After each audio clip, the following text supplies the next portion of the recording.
Le mentí a mi novio diciendo que le había engañado y sobreviví a una tragedia alejando a la única persona que se quedó conmigo. Ahora lo lamento. Cuando tenía 14 años perdí a mi papá, me acosaban en la escuela y bla bla bla, simplemente tuve algunos años difíciles. Pero cambié de escuela, conocí a mi grupo de amigos y alguien que, un par de meses después, se convirtió en mi primer novio, Tomás 34 metros ahora. Me iba bien en la escuela, tenía un trabajo y al menos 2 fines de semana al mes mi grupo de amigos y yo salíamos del pueblo para ir a una ciudad en la costa o a la capital.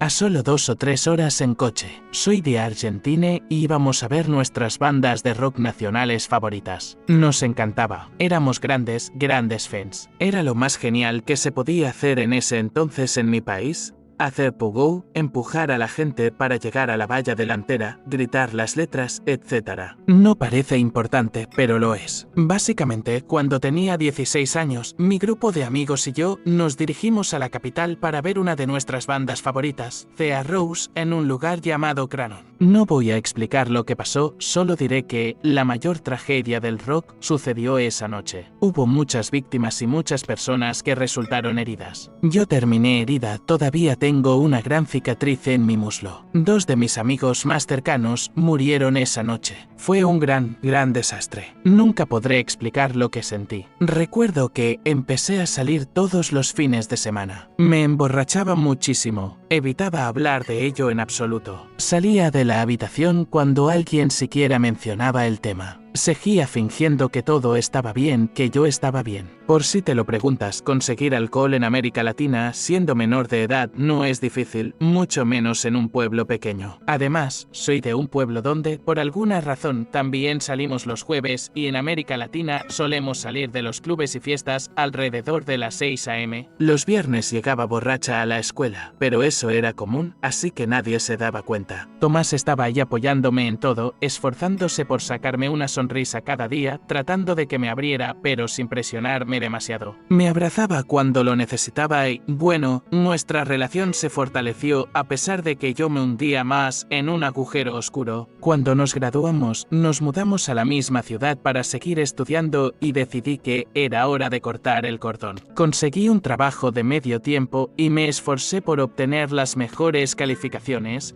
Hice nuevos amigos y dejé de salir de fiesta tanto. Pensé que estaba bien, o al menos quería convencerme de que lo estaba. Pero con el tiempo me di cuenta de que no era así. Teníamos como 20 años y recuerdo que empecé a beber de nuevo. Me odiaba a mí misma. Me sentía miserable. Tenía pesadillas con esa noche y me sentía aún peor porque pensaba que estaba siendo desagradecida. Al menos sobreviví, pero en mi mente sentirme así era patético. La salud mental, bueno, no hablábamos mucho de eso en ese entonces, era un tabú ir a terapia. Durante este tiempo empecé a tratar mal a Tomás. Lo maltrataba. No, nunca le pegué ni nada de eso, pero a menudo le gritaba o le llamaba nombres cuando solo intentaba ayudarme. Seguía alejándolo. Me di cuenta de que él merecía algo mejor que yo. Tomás siempre fue un ángel. Por supuesto que no tenía sentido para mí porque seguía apoyándome. Cuando me encontraba desmayada, después de beber tanto, me llevaba al baño, me bañaba, me vestía y me ponía en la cama. Me cocinaba y limpiaba mi apartamento. Solo me hacía sentir peor. Tenía a un gran hombre y lo estaba tratando mal.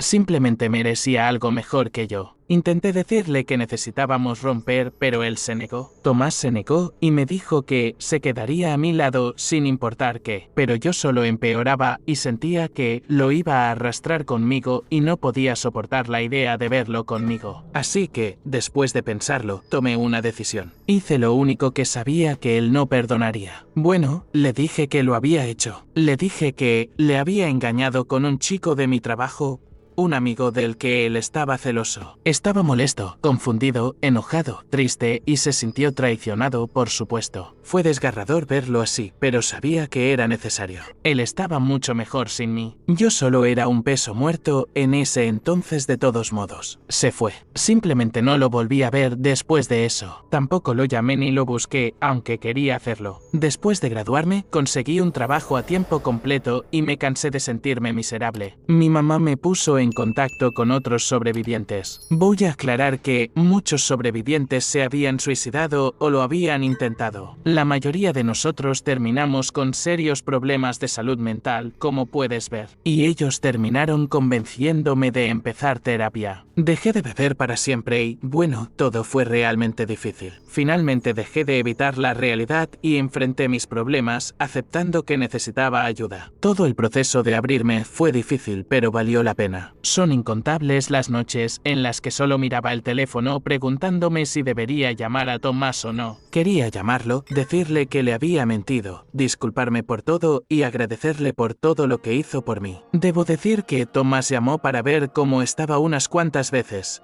pero siempre decidí no contestar. Escuché muchos mensajes de voz de él mientras estaba borracho preguntándome cómo podía haberle hecho eso, pero aún así decía que me amaba y me preguntaba cómo estaba. Me obligué a no responder nunca. Con el tiempo, sus llamadas cesaron. Me recuperé y empecé a volver a ser mi yo de antes. Poco a poco, empecé a salir de nuevo, a divertirme más y eventualmente me casé y tuve una hija. La vida mejoró para mí, pero todo lo que sube, baja, y mi esposo terminó engañándome. Karma. Traducción al español: yo sé que me divorcié de él y pude comprar mi propia casa y obtener la custodia principal de nuestra hija. Mi hija ha sido la luz de mis ojos y, a pesar de todo lo que ha pasado últimamente, por ella nunca me dejaría caer en esa depresión de nuevo. No lo estaba y aún soy más feliz que nunca. De todas formas, me puse en contacto con Tomás de nuevo hace unos 5 meses. Me encontró en Instagram y me envió un DM y comenzamos a charlar para ponernos al día sobre la vida. Él también tenía un hijo de 5 años,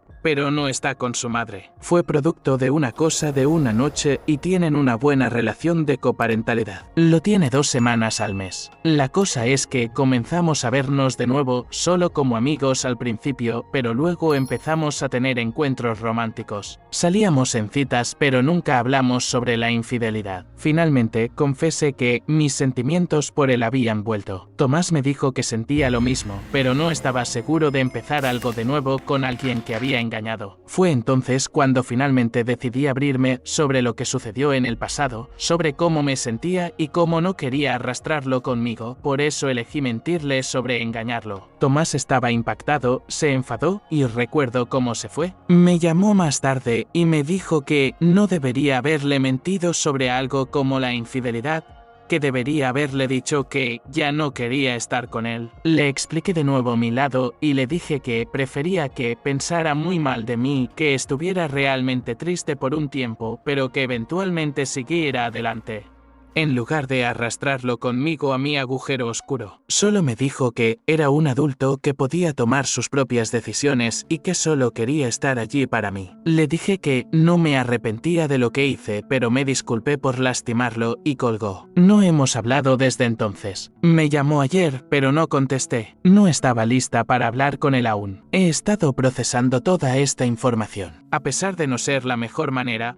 todos estos años creí que le hice un favor con esto, que aunque le doliera, era lo mejor para él. Además, no estaba ni cerca de ser lo suficientemente buena para estar en una relación. Honestamente no sé. Sé que no fue la mejor manera, pero no tenía fuerzas para rechazarlo. Sabía que él habría podido convencerme de que quería quedarse conmigo a pesar de todo. Actualización. Todo lo que escribí sobre la tragedia de Cro-Magnon lo escribí solo para dar contexto. Fue hace más de 19 años. Solo lo escribí para explicar en qué lugar estaba, cómo funcionaba mi mente y cómo me sentía. Nunca jamás vendría a pedir consejos sobre algo así en Reddit, por favor, sean serios. Lo digo por todas las personas que actuaron como psiquiatras y psicólogos e incluso intentaron hacer un diagnóstico a partir de una publicación en Reddit. En serio, aunque sea con buenas intenciones, es peligroso y realmente irresponsable hacerlo. No tengo TEPT. Busqué ayuda profesional después de graduarme de la universidad. Me gradué hace 13 años. Vi a psiquiatras y psicólogos y nunca me diagnosticaron con TEPT. Tenía depresión y ansiedad. Nunca podría explicar la cantidad de dolor que sentí después de la tragedia y cómo solo empeoró porque no busqué ayuda de inmediato. Tomó mucho trabajo, pero años de terapia y apoyo de amigos y familiares finalmente me hicieron volver a ser yo misma. No completamente como quería, pero en un punto en el que ni siquiera siquiera me reconocía. Lo digo por aquellos que me dijeron que era tóxica y supongo que lo fui en un punto, pero los demás nunca fueron el problema. Yo era tan autodestructiva en ese entonces que pensé que lo mejor sería alejar a todos de nuevo. Pero como dije, eso fue hace mucho tiempo y ya no estoy ni cerca de ser así. Repito, no sería tan irresponsable de entrar en otra relación, casarme y tener un hijo. Cuando Tomás y yo comenzamos a salir de nuevo, fue como los primeros años de nuestra relación, saludable, divertido y lleno de amor. No como el último año de nuestra relación, que fue definitivamente el peor año de mi vida. He hablado de eso en terapia durante años y lo dejé atrás hace mucho tiempo. Ahora es solo algo que me marcó, pero que es mi pasado. Me dejó muchos problemas, pero bueno, es lo que es. Sobreviví y debería estar agradecida por ello. De todas formas, ahora al punto. Tomás y yo nos encontramos el sábado y las cosas fueron bien. Tuvimos una larga charla. Hablamos durante horas sobre todo. Se abrió sobre lo herido que se sintió, lo horrible que fueron los meses después de nuestra ruptura y cómo sintió que estaba tomando la decisión por él. Le dije que no solo lo estaba haciendo por él, sino también por mí. No podía estar en una relación en ese entonces. ¿Cómo podía hacerlo? Estaba traumatizada por cualquier razón que fuera en ese entonces. Era tan autodestructiva y no agradable de estar cerca. También le dije cómo podría haber querido quedarse, pero yo no quería que lo hiciera. Le recordé que intenté romper con él muchas veces y simplemente no escuchaba mis razones y me disculpé por eso. Pero él también explicó cómo me amaba más que a nada y no podía irse en esa situación y cómo incluso después de que pensó que le había engañado, tenía miedo de que intentara suicidarse. Cada vez que había una noticia sobre uno de los sobrevivientes de Cromañón que se había suicidado, se asustaba pensando que era yo. Le dije que lo amaba mucho en ese entonces y ahora, pero al menos para mí no era saludable mantener una relación. Era tóxico y no habría ayudado a ninguno de los dos en absoluto. Nos disculpamos el uno con el otro y aclaré que quería dejar todo esto atrás y ser solo nosotros, finalmente poner esto en el pasado. Él estuvo de acuerdo, lloramos, pero fueron lágrimas de felicidad. No había sido tan feliz en mucho tiempo. Supongo que, en el fondo, siempre quise eso desde que rompimos, estar bien de nuevo y ser como solíamos ser. Supongo que nunca dejé de amarlo y él nunca dejó de amarme. Siempre me preguntaba dónde estaba o si estaba bien.